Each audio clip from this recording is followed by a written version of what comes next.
Mga ka-Spike, may mga balitang mahirap tanggapin gaano man tayo kahanda. Isa rito ang balitang gumulantang ngayon sa buong Philippine basketball community. Dalawang batang atleta na puno ng pangarap at potensyal ang biglaang namaalam. Kinumpirma mismo ng Ateneo de Manila University ang pagpanaw ni Rani Clert Baterbonia at Divine Adili matapos ang isang drowning incident sa naganap sa isang team building activity sa Dipocalaw, Aurora. Si Rani ay 19 years old lamang habang si Divine naman ay 21 years old. Isang trahedyang walang sino man ang nag-akala. Kung nagustuhan mo po ang update nito, paiwan ng follow at pa-subscribe na din. Tara po, simulan na natin. I want to know what I would do if I didn't win.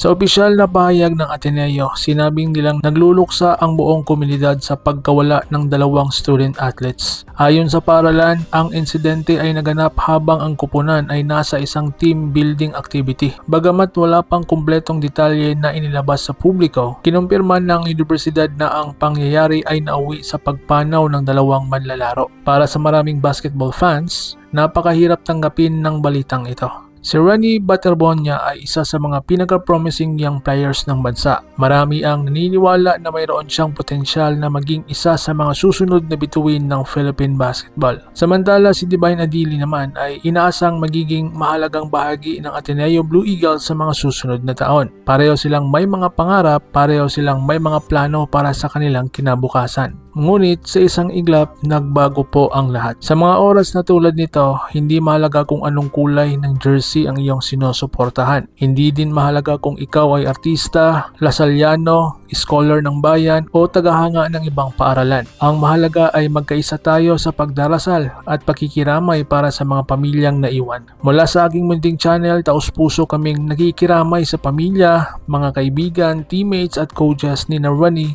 Baterbonia at Divine Adili. Maraming salamat po sa mga alaala at inspirasyong iniwan ninyo sa mundo ng basketball. Rest in peace.